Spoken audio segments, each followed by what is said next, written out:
warahmatullahi wabarakatuh. Perkenalkan, saya Insinyur Danita Matana, Sarjana Teknik, Magister Teknik, salah satu dosen tetap di program studi Teknik Sipil Universitas Kristen Indonesia Toraja. Sebagai seorang dosen merupakan suatu kewajiban untuk menjalankan Tridharma Perguruan Tinggi.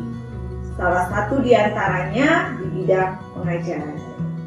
Pada kesempatan ini saya akan memaparkan mata kuliah yang saya ajarkan di program studi Teknik Sipil, yaitu mata kuliah Analisa Struktur 1. Mata kuliah Analisa Struktur 1 merupakan mata kuliah wajib yang berbobot 3 SKS dan dapat diprogram pada semester 3.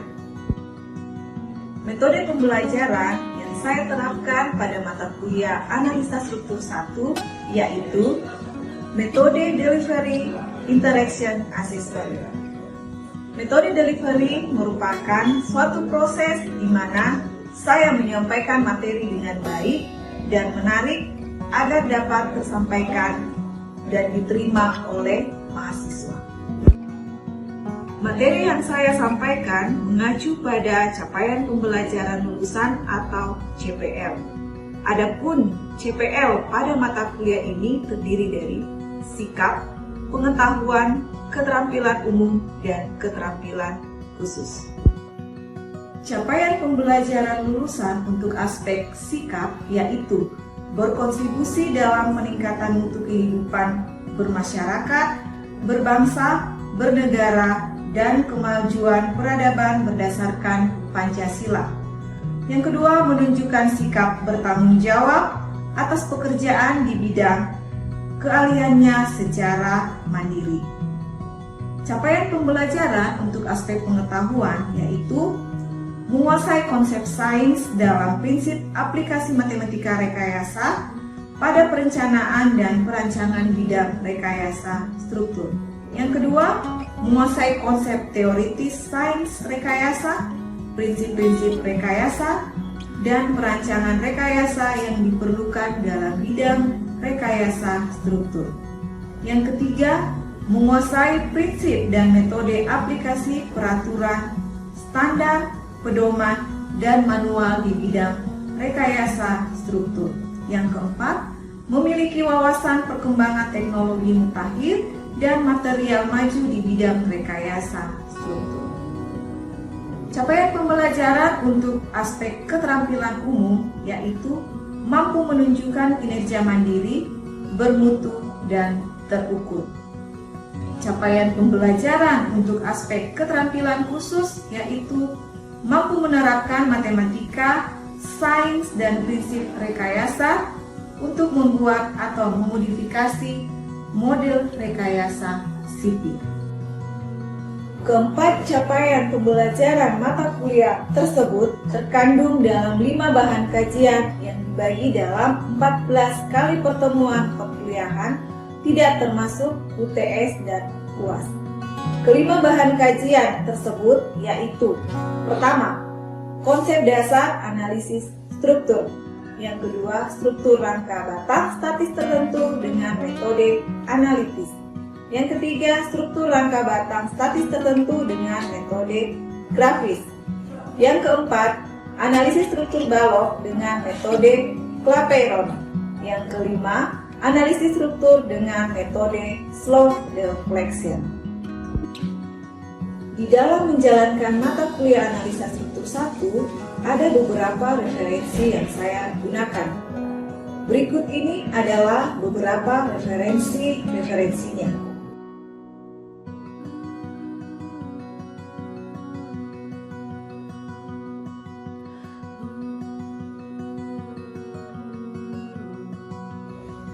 Itulah tadi model delivery yang saya terapkan pada mata kuliah Analisa Struktur 1. Selanjutnya kita masuk dalam aspek interaction. Interaction adalah suatu proses interaksi yang terjadi antara mahasiswa dan dosen guna mencapai pembelajaran. Adapun sistem interaksi yang saya lakukan di kelas adalah sistem Student Learning Center, yang merupakan metode pembelajaran yang menempatkan mahasiswa sebagai subjek pembelajaran sehingga mahasiswa dapat belajar dengan kreatif, inovatif, dan mandiri sesuai dengan kemampuan individu masing-masing. Sistem Student Learning Center terdiri dari 3 bagian, yaitu yang pertama, pembelajaran interaktif, yaitu pemaparan materi oleh dosen dengan menyisipkan pertanyaan kepada mahasiswa dengan meminta pendapat dari mahasiswa.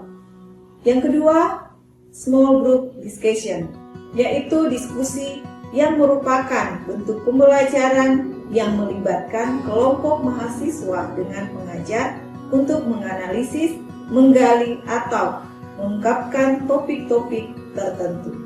Yang ketiga, self-direct learning model. Ini berbentuk pemberian tugas kepada mahasiswa seperti tugas membaca dan membuat ringkasan. Selanjutnya untuk aspek asesmen. Asesmen merupakan suatu penilaian untuk mengukur kemampuan mahasiswa secara objektif dalam menerima materi pembelajaran. Untuk mata kuliah ini ada 6 indikator yang diukur, yaitu 1. Kehadiran dengan bobot 10%. Yang kedua, tugas dengan bobot 20%. Yang ketiga, kuis dengan bobot 10%. Yang keempat, keaktifan dalam diskusi dengan bobot 10%. Yang kelima, UTS dengan bobot 20% yang mencakup 2 CPNK masing-masing 10%. Yang keenam, UAS dengan bobot 30% yang mencakup 3 CPNK masing-masing 10%. Indikator penilaian disampaikan kepada mahasiswa pada awal perkuliahan dalam kontrak kuliah, agar mahasiswa dapat mengetahui indikator penilaian yang dilakukan secara transparan dan objektif. Selanjutnya saya akan menampilkan proses pembelajaran di dalam kelas secara luring. Selamat siang adik-adik mahasiswa. Sebelum kita mulai pertemuan kita hari ini, mungkin salah satu dari adik-adik mahasiswa mungkin kita dulu dalam doa. Silakan. Ya baik, sebelum kita mulai pertemuan pada hari ini, mari kita berdoa. Terima kasih Tuhan Yesus karena telah menyertai kami dari rumah perjalanan hingga tiba di kampus bersama. Dan sekarang Tuhan kami akan mulai berpihak kami.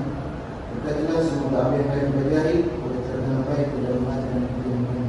Ini doa kami dalam nama dan berdoa. Amin. Terima kasih. Oke, minggu lalu yang pertemuan yang sebelumnya, pertemuan kedua, kita sudah membahas tentang struktur rangka batangnya. Kemarin Ibu sudah jelaskan terkait dengan apa yang dimaksud dengan struktur rangka batang, jenis-jenis dan contoh-contohnya. Ya, struktur rangka batang digunakan di mana? Kemarin Ibu sudah jelaskan. Pada pertemuan hari ini kita akan membahas tentang struktur rangka batang dengan metode perhitungannya. Bagaimana mencari struktur rangka batang dengan ada 2 metode yang akan kita gunakan. Ini di sini ada yang pertama adalah metode grafis dan metode analitis. Pada pertemuan ini Ibu akan menjelaskan terkait dengan metode analitis, yaitu dengan metode keseimbangan titik gugur.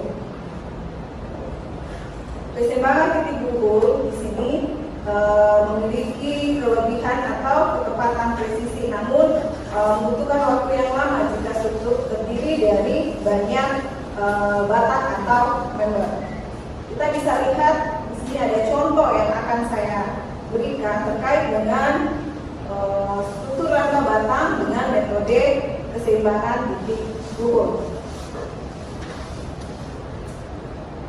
Tapi sebelum kita masuk di perhitungan, ada pun prosedur yang akan kita lakukan sebelum menghitung keseimbangan rangka batang dengan keseimbangan titik gugur adalah sebagai berikut. Kalian boleh lihat di atas.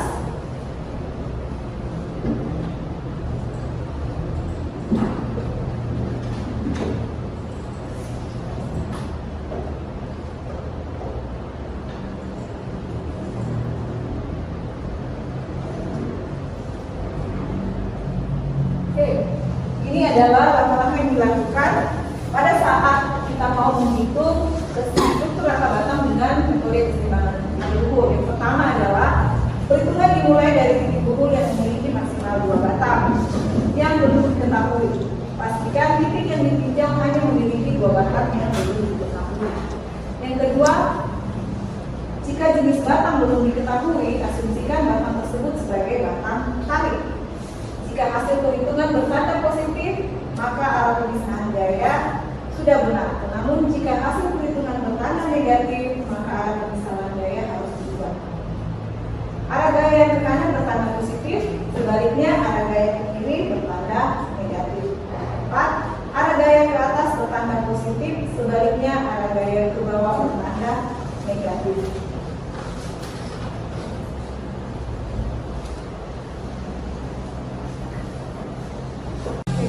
Selanjutnya kita akan melihat contoh soal. Adik-adik bisa melihat contoh soal di depan. Di sini ada rangka batang. Kita mau hitung gaya-gaya batangnya. Ada 9 titiknya: A, B, C, E, F, I, dan H. Batang ini memiliki panjang 8 meter dengan tinggi 2,8 meter. Ya. Di sini juga ada beban P1 sebesar 300 kg, beban P2 200 kg, beban P3 200 kg, dan beban P4 sebesar 100 kg. Di sini diminta hitungan gaya-gaya batang yang menggunakan keseimbangan titik pukul. Berat masing-masing batang diabaikan. Jadi kita mau tahu berapa gaya-gaya pada rangka tersebut. Gaya-gaya batangnya itu berapa kita mau cari pada rangka tersebut. Nah, sebelum kita menghitung gaya-gaya batang, kita harus tahu dulu reaksi yang ada di titik A dan B. Minggu lalu kita sudah pelajari tentang bagaimana mencari reaksi perpetakannya dengan tumpuan cetit, tumpuan roll, dan tumpuan sendi. Nah, pada batang ini titik A ada tumpuan sendi dan di titik B ada tumpuan roll. Oke, kalian perhatikan bahwa jarak antara batang A ke batang B sebesar 4 meter. Jarak dari D ke B juga sebesar 4 meter. Sehingga bisa dikatakan bahwa rangka batang ini dia simetris. Nah, untuk menghitung reaksi perpetakan, jika rangka batangnya simetris, adik-adik boleh menghitung dengan rumus RA, reaksi di A itu sama dengan reaksi di B. Ya, karena dia simetris. Ya. Maksudnya simetris, A ke B dengan D ke B itu sama. Jaraknya ini ke sini dan ini ke D ke B itu panjang batangnya sama, ya. 8, 4 meter, misalnya 8 meter. Nah, untuk menghitung reaksi perpetakan titik A dan B, adik-adik bisa menggunakan rumus reaksi di A sama dengan reaksi di B. Itu sama dengan beban P1, lihat arahnya dia ke bawah, P1 ditambah P2 ditambah P3 ditambah P4 dibagi dengan 2. Ya, kita kasih masuk nilainya. Berapa P1 di situ? P1 sebesar 300, P2 200, P3 200, P4 100. Nah, ini dibagi 2. Berapa jumlahnya? 300 ditambah 200 ditambah 200 ditambah 100. Jumlahnya adalah berapa? Berapa? 800 dibagi 2 sama dengan berarti reaksi di A. Apa satuannya? Apa satuannya? Kilogram. Nah, jadi reaksi di A sama dengan reaksi di B sebesar 400 kg. Oke, berarti kita sudah dapat reaksi di A dan reaksi di B. Selanjutnya kita akan mencari nilai atau gaya-gaya pada batang 1, 2, dan seterusnya.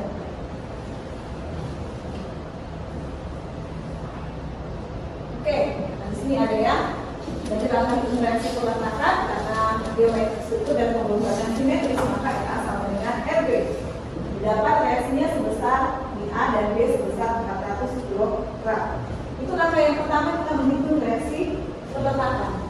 yang kedua yaitu hitung gaya batang di titik A. Ya, kalian bisa lihat di atas di sini. Perhitungan dapat dimulai dari titik A atau B karena pada kedua titik ini hanya terdapat dua batang yang belum diketahui. Di titik A ada batang 1 dan 5 dan di titik B ada batang 4 dan 8. Ya, ada batang 1 dan 5 dan 4 dengan 8. Nah, di titik A, ya, saya harus tulis ini. Di titik A, adik-adik boleh lihat. Ini ya. Di sini ada batang 1 dan ada batang berapa yang di bawah? Ada batang 5. Oke. Di sini diketahui ada reaksi di A sebesar 400 kg. Oke, kita mau cari berapa nilai batang 1 dengan batang 5. Nah, yang diketahui adalah reaksi di A sebesar 400 kg. Nah, untuk mencari batang 1 dan batang 5, ini kita bisa memberi simbol supaya memudahkan kita. Kita kasih simbol, misalnya dia di sini batang 1 S1, batang 5 menjadi S5. Nah, langkah tadi di prosedur yang pertama bahwa yang kedua diasumsikan bahwa apakah itu dia batang tarik atau batang tekan. Kalau dia batang tarik dia menjauhi titik A, sedangkan kalau dia batang tekan dia mendekati titik A atau titik yang kita mau tinjau. Ya, sekarang batang 1, batang 1 kita anggap dia batang tarik, berarti dia menjauhi titik A. Dan batang 5 kita anggap dia juga sebagai batang tarik. Oke. Nah, sampai di sini. Nah, untuk menghitung berapa panjang batang S1 dan batang 5 ini, sebelum kita hitung, kita harus mencari sudut yang ada di sini. Ya, ini kita misalnya simbolkan dengan sudut alfa. Bagaimana mencari sudut alfa? Ada yang masih ingat? Kalau diketahui, soal tadi diketahui bahwa panjang dari A ke titik titik C adalah 2 meter. Ini tadi C ya. Di sini adalah jarak A ke C 2 meter. Jarak tingginya adalah sebesar 1,4 meter. Ada yang ingat bagaimana mencari sudut jika diketahui panjang batang AC dan tingginya? Kita pakai rumus apa? Ada 3, ya. Ada 3. Apa kita pakai sin, cos, tangan. Masih ingat rumus sin, cos, tangan? Bagaimana kalau sin? Kalau mencari sudut dengan rumus sin, berarti kita yang diketahui adalah depan dengan sisi miring. Kalau kita menggunakan rumus tan, yang diketahui adalah depan per samping. Kalau kita menggunakan rumus cos adalah samping per sisi miring. Nah, yang diketahui di sini adalah depan per samping. Jadi rumus apa yang kita gunakan? Sin, cos, tangan untuk mencari sudutnya. Gunakan rumus tangen alfa sama dengan depan per samping. Berarti 1,4 dibagi 2. Berapa ini? Hasilnya adalah 0,7. berapa? 0,7. Sudah betul? Oke, ini baru tangan alfa. Sekarang kita mau cari berapa sudut alfanya.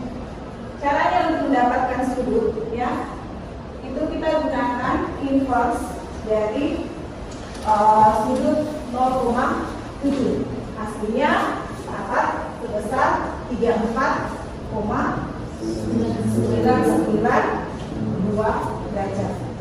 Nah, sudah dapat sudutnya, sekarang kita cari sin alfa dan cos alfa. Sin alfa berapa?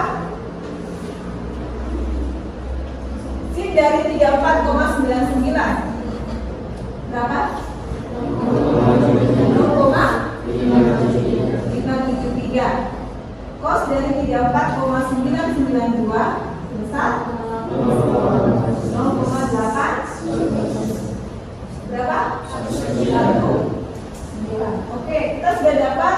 nilai sudut di sini. Maka kita hitung berapa panjang batang 1 dan batang 5.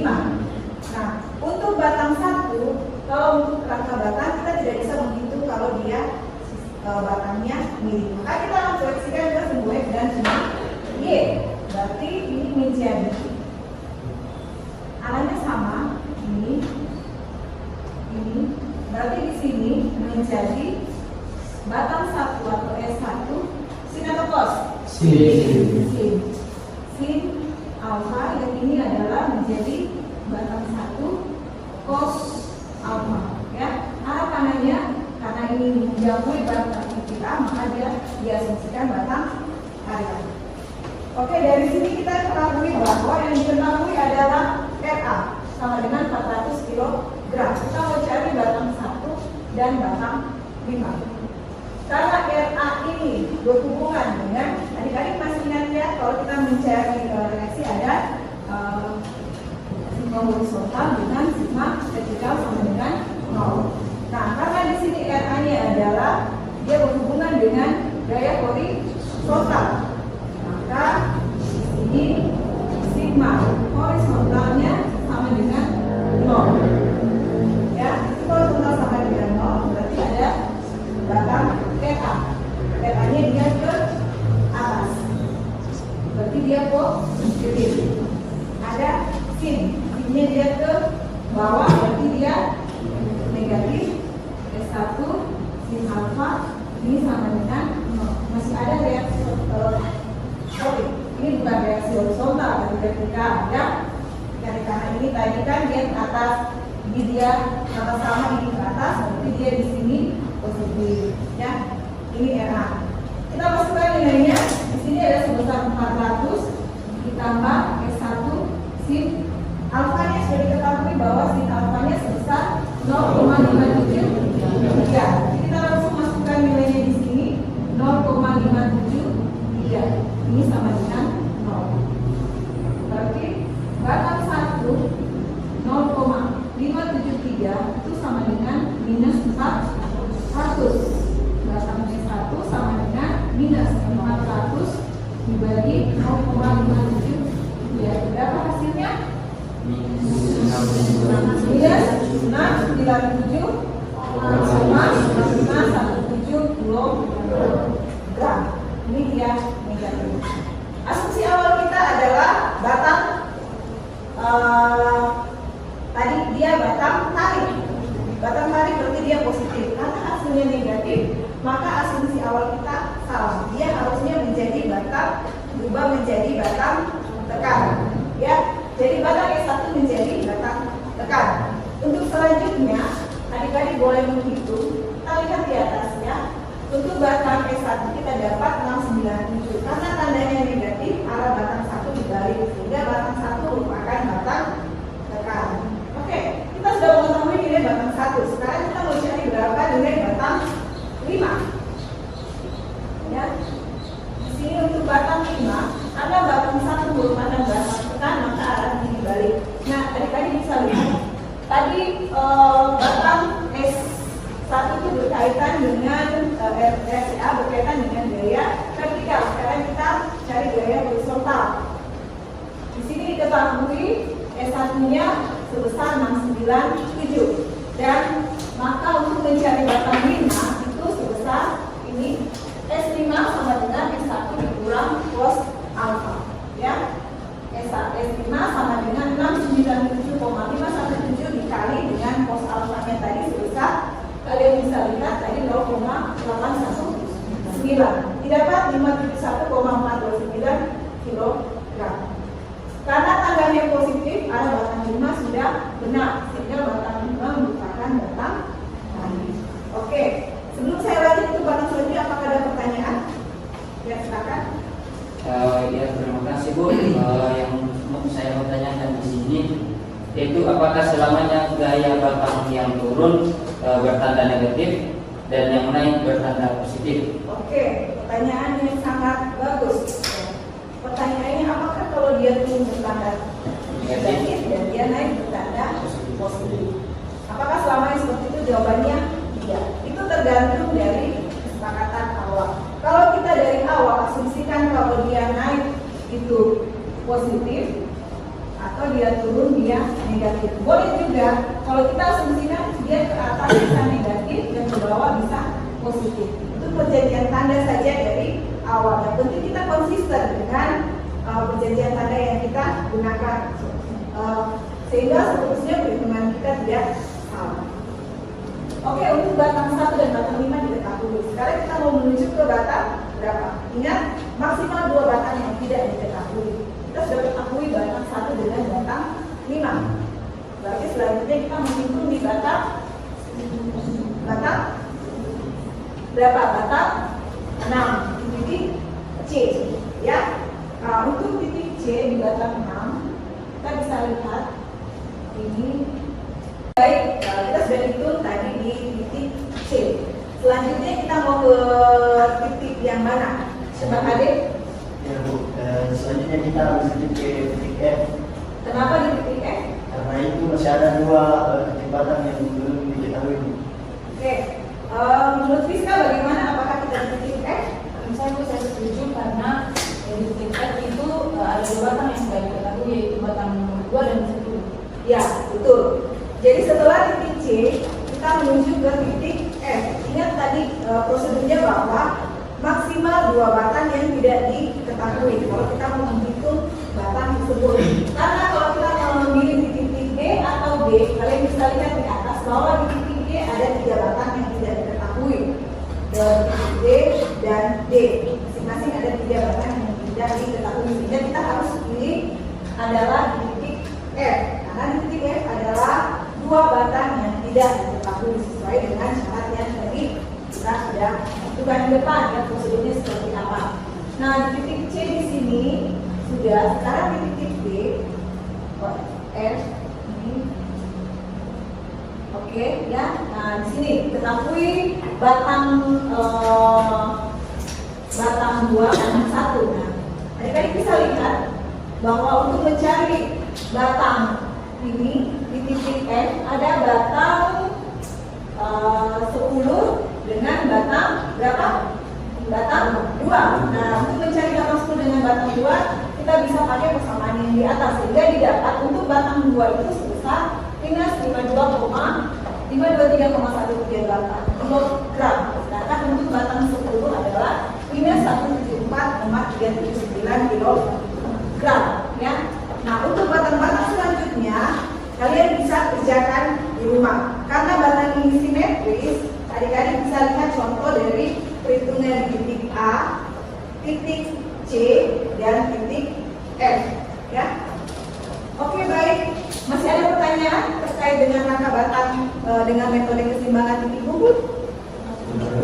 Oke, kalau tidak ada, tugas adik-adik adalah kalian mengerjakan soal ini. Ada soal di sini, selesaikan gambar struktur rangka batang pada jembatan di bawah ini dengan metode keseimbangan titik kumpul. Ya, diketahuinya sudah ada beban, ya, ada beban P1, P2, P3 dan seterusnya dengan tinggi 2, Y, di mana nilai Y diambil dari ini kalian.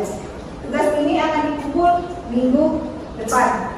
Jika ada yang kurang dipahami, adik-adik kita bisa diskusi di dalam grup. Oke, kalau tidak ada pertanyaan, sekian untuk pertemuan hari ini. Minggu depan kita akan bertemu dengan materi selanjutnya. Selamat siang dan terima kasih.